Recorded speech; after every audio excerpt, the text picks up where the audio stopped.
Hi friends, एक बार फिर आप लोगों का मेरे YouTube चैनल पर स्वागत है। मैं आशा करता हूँ आप लोग सेफ होंगे, सुरक्षित होंगे। आज हम लोग इस वीडियो में डायरेक्ट एंड इनडायरेक्ट से संबंधित टॉपिक्स के बारे में बात करेंगे। आप लोग जानते ही हैं जो डायरेक्ट एंड इनडायरेक्ट होते हैं वो कितने इंपॉर्टेंट होते हैं किसी भी कंपटीशन एग्जाम के लिए भी और बोर्ड क्लासेस के लिए भी। ठीक है, इससे पहले मैंने जो पैसिव वॉइस होते हैं, डिग्रीज होती हैं, सारी चीज़ें मैंने फ्रेश करा दी हैं। आप लोगों को क्या करना है, आप लोगों को यूट्यूब पे जाके प्ले लिस्ट पर जाना है, प्ले लिस्ट पर जाके सर्च कर लेना है। और एक और आप लोगों के लिए खुशखबरी की बात है। खुशखबरी की बात क्या है कि हमारा सेकंड चैनल हम लोगों ने क्रिएट कर दिया है। सेकंड चैनल का नाम है HS sir competition team. HS sir competition team, ये हमारा सेकंड चैनल का नाम है। स्पेशल इस पर केवल कंपटीशन की ही तैयारी हुआ करेगी। इंडिया के अंदर जो भी एग्ज़ाम होता है उसकी तैयारी हो करेगी और काफ़ी टीचर्स इस चैनल पर पढ़ाएंगे, तो आप उसको भी जाके सब्सक्राइब कर लें। ठीक है, तो हम लोग किसके बारे में बात करने वाले हैं? Direct and indirect speech. Direct and indirect speech की हम लोग बात करेंगे। ठीक है, डायरेक्ट एंड इनडायरेक्ट स्पीच। आप लोग जानते हैं, पहले आपको बता दूं कि डायरेक्ट एंड इनडायरेक्ट स्पीच होता क्या है। देखो, जो हमारा डायरेक्ट है ये बोलने का तरीका होता है केवल। जो डायरेक्ट एंड इनडायरेक्ट होता है, स्पीच की हिंदी होती है हमारी कथन। क्या होता है? स्पीच हमारा कथन होता है। स्पीच देते हैं तो बोलने का जो तरीका होता है वो स्पीच होता है। क्या होता है? स्पीच। किसी भी बात को हम दो तरीके से बोल सकते हैं। किसी भी बात को हम लोग दो तरीके से बोल सकते हैं। एक होता है डायरेक्ट और एक होता है कि हमारा इनडायरेक्ट। ठीक है, एक क्या होता है? डायरेक्ट, एक होता है हमारा इनडायरेक्ट।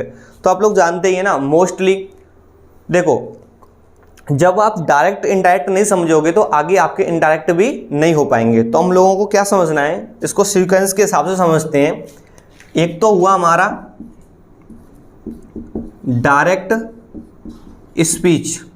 ठीक है, एक क्या हुआ? Direct speech. और एक क्या हुआ हमारा? Indirect speech.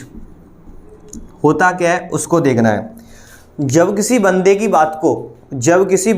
बात को मैं उसी से जाके बोल दूं तो वो होता है हमारा डायरेक्ट स्पीच। क्या होता है? Direct speech. यानी किसी की बात को आप उसी के मुंह पे बोल देना तो वो हमारा क्या होगा? डायरेक्ट स्पीच होगा। क्या होगा? Direct speech. लेकिन किसी बंदे की बात को उससे ना डायरेक्ट उससे ना बोला जाए, किसी दूसरे बंदे से बुलवाया जाए या बोला जाए यार ये बात को ना उससे जाके बोल देना, यानी घुमा फिरा के किसी बात को बोलना, वो क्या होता है? हमारा इनडायरेक्ट स्पीच। क्लियर?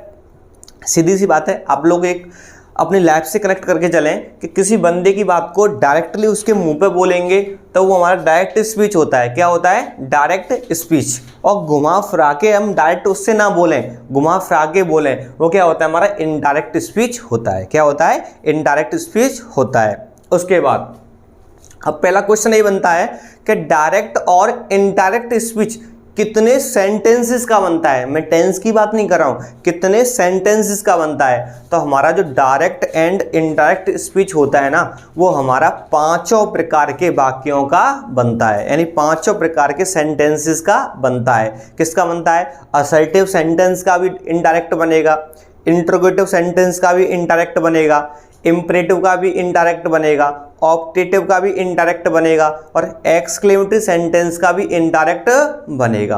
यानी पांचों वाक्यों का इनडायरेक्ट बनता है और 12 टेंसों का बनता है। ठीक है, जैसे कि पैसिव वॉइस तो केवल 3 वाक्यों का बनता है और 8 टेंसेस का बनता है। इनडायरेक्ट क्या है? इनडायरेक्ट पांचों वाक्यों का, यानी पांचों सेंटेंसेस का बनेगा और 12 हमारे जो टेंस होते हैं उन सभी का इनडायरेक्ट बनता है। ठीक है, तो बहुत ही इंपॉर्टेंट ये टॉपिक्स हैं थोड़ा सा, क्योंकि देखो आज क्या है, हमारी पहली क्लास है डायरेक्ट एंड इनडायरेक्ट की। आज जो बातें हो रही हैं वो फिर कभी नहीं होंगी, इसलिए थोड़ा सा पहली क्लास एक बेसिक क्लास होती है और आपको बहुत ही समझना भी आपको बहुत ही जरूरी है। ओके, फिर देखें डायरेक्ट स्पीच और इनडायरेक्ट स्पीच, सब कुछ पूरे इनडायरेक्ट इनके इर्द गिर्द ही घूमेंगे। हमेशा एग्जाम में आपको डायरेक्ट स्पीच मिलेगा, हमेशा एग्जाम में क्या मिलेगा, आपको डायरेक्ट स्पीच मिलेगा। और करना क्या है आपको, इनडायरेक्ट स्पीच करना, क्या आप लोगों को इनडायरेक्ट स्पीच करना है। कंपटीशन एग्जाम में कभी कभार क्या हो जाता है कि कंपटीशन एग्जाम में कभी कभार इनडायरेक्ट दे देता है और आपका डायरेक्ट बनवा लेता है, लेकिन इसका जो बेस है ना वो डायरेक्ट स्पीच है। सिर्फ क्या है हमारा, डायरेक्ट स्पीच है। जब डायरेक्ट स्पीच ही नहीं समझ पाओगे तो इनडायरेक्ट भी नहीं होगा, इनडायरेक्ट भी नहीं होगा। तो पहले हम लोग डायरेक्ट स्पीच को समझ लेते हैं कि डायरेक्ट स्पीच होता क्या है। वो तो मैंने आप लोगों को बता ही दिया कि डायरेक्ट क्या है, किसी बंदे की बात को डायरेक्ट उसी के मुंह पे बोल देना, वो होता है आपका डायरेक्ट स्पीच। क्या होता है, डायरेक्ट स्पीच। लेकिन किसी बंदे की बात को घुमा फिरा के बोलना, वो क्या होता है, इनडायरेक्ट स्पीच। इस डायरेक्ट स्पीच के दो भाग होते हैं। हमारा जो डायरेक्ट स्पीच है ना, इसके कितने भाग होते हैं, हमारे दो भाग होते हैं। पहला होता है हमारा रिपोर्टिंग वर्ब। पहला जो भाग होता है वो होता है हमारा रिपोर्टिंग वर्ब, जिसको शॉर्ट में हम आरबी बोलते हैं। क्या बोलते हैं, आरबी। ओके।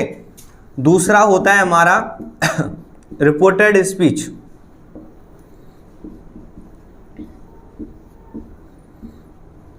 दूसरा क्या होता है, रिपोर्टेड स्पीच। इसको क्या बोलते हैं, आरएस। ध्यान देना है, बहुत ही इंपॉर्टेंट है आप लोगों का।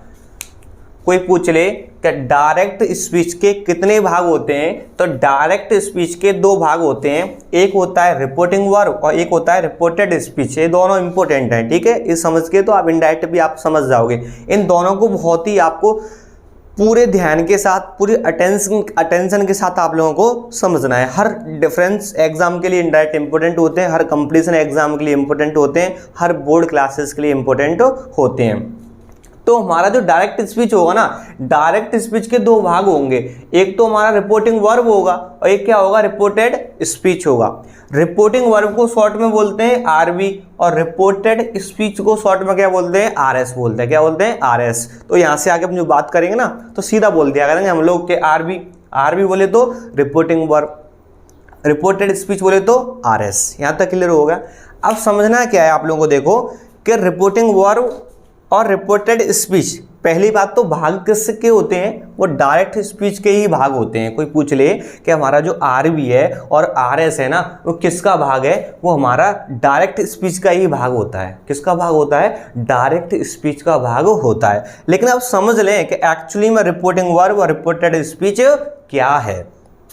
सुनो भाई, आप लोगों ने एक सुना होगा इन्वर्टेड कॉमा। क्या सुना होगा आपने, इन्वर्टेड कॉमा, ठीक है। तो इस डायरेक्ट स्पीच में पूरा खेल इन्वर्टेड कॉमा का है। किसका है, इन्वर्टेड कॉमा का है। हिंदी में इन्वर्टेड कॉमा का जो हिंदी होता है वो होता है उद्धरण चिन्ह, उद्धरण चिन्ह। पर इतना ना जाएं आप लोग हिंदी पे, इसलिए मैंने इसकी हिंदी भी नहीं बताई है। बहुत से टीचर हिंदी बताते हैं। आप लोग जानते हैं कभी आप ऐसा लिखा आएगा कि प्रत्यक्ष और अप्रत्यक्ष कथन करो, नहीं आएगा। वैसे हिंदी क्या होता है, डायरेक्ट स्पीच की हिंदी होती है प्रत्यक्ष कथन और इनडायरेक्ट की होती है अप्रत्यक्ष कथन। इंग्लिश के अंदर कुछ टॉपिक्स ऐसे हैं जो इंग्लिश में ही अच्छे लगते हैं, ठीक है। ऐसे ही इनकी भी कोई बहुत से टीचर हिंदी बोलते हैं यार, सीधा याद करो ना, रिपोर्टिंग वर्ब और रिपोर्टेड स्पीच। तो सुने कि डायरेक्ट स्पीच में पूरा खेल किसका है, पूरा खेल है हमारा इन्वर्टेड कॉमा का, ठीक है। किसका खेल है, हमारा इन्वर्टेड कॉमा का पूरा खेल रहेगा। किसमें खेल रहेगा, हमारा डायरेक्ट स्पीच के अंदर। होता क्या है, बनाते कैसे हैं हमारा इनडायरेक्ट, थोड़ा सा इस टाइम में, ठीक है, 6 टाइम में, फिर कॉमा यहाँ पे आ जाता है, फिर इस टाइप में, फिर यहाँ फुल स्टॉप आ जाता है। कुल मिला के देखा होगा इसकी जो शेप बन गई ना, जैसे कि 66 है ना, 66, और ये क्या है हमारा 99, 99, ऐसे शेप का होता है, ठीक है। यानी क्या होगा, ऐसे शुरू होगा, जैसे 66 है ना, 66 और नीचे कॉमा, इससे तो शुरू होता है और 99 और फुल स्टॉप, इस पे आके फिनिश हो जाता है। इसको क्या बोलते हैं, इन्वर्टेड कॉमा बोलते हैं। इसको क्या बोलते हैं हम लोग, इन्वर्टेड कॉमा बोलते हैं। मैंने इसको इंग्लिश में लिखा और इसको मैंने चिन्ह बना दिया, ठीक है। मैं बार बार कह रहा हूँ, जो आज बातें हो रही हैं वो किसी भी क्लास में बातें नहीं होंगी, इसलिए बहुत ही इंपॉर्टेंट और बहुत ही बेसिक क्लास आप लोगों के लिए रहेगी।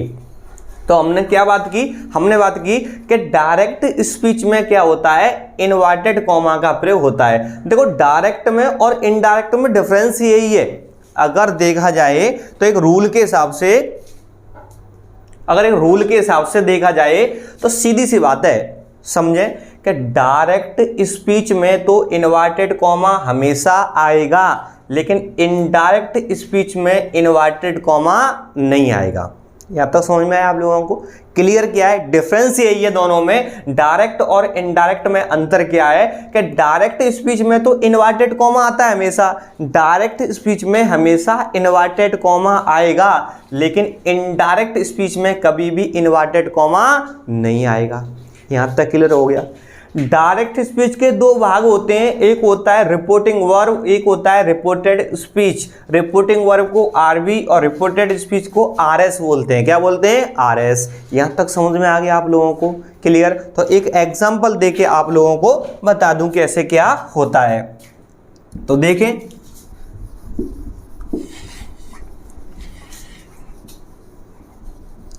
ठीक है, आप अपना हाथों से नोट्स बनाएं, खुद के हाथों से नोट्स बनाओगे तो आगे आपके काफ़ी काम आने वाले हैं। ओके, जैसे कि मैंने एक एग्जांपल बोला,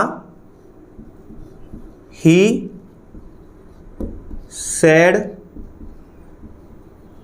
टू मी, ठीक है, फिर मैंने इन्वर्टेड कॉमा शुरू किया, I was a teacher, I was a teacher, full stop, और इन्वर्टेड कॉमा में बंद मैंने कर दिया, आई वॉज अ टीचर।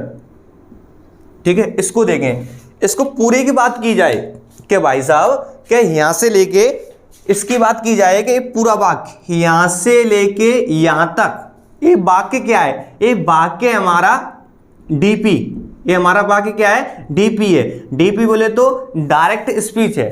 पहले इसकी बात कर रहा हूं, क्यों मैंने बोला कि पूरा वाक्य डायरेक्ट स्पीच कैसे है कि भाई ऐसे पहचानना है कि जहां इन्वर्टेड कॉमा आ जाए ना तो वो क्या होगा? आपका डायरेक्ट स्पीच होगा। क्या होगा? Direct speech. तो देखो इसमें इन्वर्टेड कॉमा आ रहा है कि नहीं आ रहा है? हाँ भाई, इन्वर्टेड कॉमा आ रहा है। तो पूरा जो वाक्य है, पूरा जो वाक्य है, ये क्या कहलाएगा आपका? ये भाई पूरा वाक्य डायरेक्ट स्पीच है। क्या है? पूरा वाक्य हमारा डायरेक्ट स्पीच है। ठीक है, अभी क्या बताया था कि डायरेक्ट स्पीच के दो भाग होते हैं। दो भाग क्या होते हैं? देखो, एक भाग तो ये है आपका, समझ आ रहा हूं सभी, और एक भाग के आपका ये है। अब सुनो, देखो आप जानते, इतना तो आपको दिख रहा होगा कि जो कॉमा के अंदर है, आई से लेके टीचर तक, ये कॉमा के अंदर है ना, और ही सेड टू मी, ये कॉमा के बाहर है। भाई कॉमा यहीं से शुरू हो रहा है ना, यहां से तो शुरू नहीं हो रहा है, कॉमा तो यहां से शुरू हो रहा है और यहां फिनिश हो रहा है। तो ए वाला जो सेंटेंस है ना, ये कॉमा के अंदर है। जो सेंटेंस कॉमा के अंदर होता है वो होता है आरएस, और जो कॉमा के बाहर होगा ना उसको बोलेंगे हम आरबी। क्या बोलेंगे? आरबी। यानी ये तो रिपोर्टिंग वर्ब हो गया, ये रिपोर्टेड स्पीच हो गया। दोबारा सुने, ये पूरा वाक्य क्या है? ये पूरा वाक्य है हमारा डायरेक्ट स्पीच। मैंने बताया था कि डायरेक्ट स्पीच में इन्वर्टेड कॉमा आता है, पर आरबी और आरएस कैसे पहचानना है? भाई कॉमा के अंदर जो सेंटेंस होगा वो हमेशा आरएस कहलाएगा, रिपोर्टेड स्पीच कहलाएगा, और जो कॉमा के बाहर होगा वो रिपोर्टिंग वर्ब कहलाएगा। वो क्या कहलाएगा? रिपोर्टिंग वर्ब कहलाएगा। इसी को देखें, इसी को मैं बोला कि he told me that he had been a teacher. कैसे चेंज हुआ है? कुछ आपको कुछ नहीं समझना है, इसको समझें। देखो इसमें पूरे में कहीं इन्वर्टेड कॉमा आ रहा है क्या? ही से लेकर टीचर तक कोई इन्वर्टेड कॉमा आ रहा है? कोई इन्वर्टेड कॉमा नहीं आ रहा है। तो भाई साहब ये पूरा जो वाक्य कहलाएगा ना, ये कहलाएगा इनडायरेक्ट स्पीच। क्या कहलाएगा? Indirect speech. सीधी सी बात है, इन्वर्टेड कॉमा आए तो डायरेक्ट स्पीच, और इन्वर्टेड कॉमा नहीं आए तो इनडायरेक्ट स्पीच।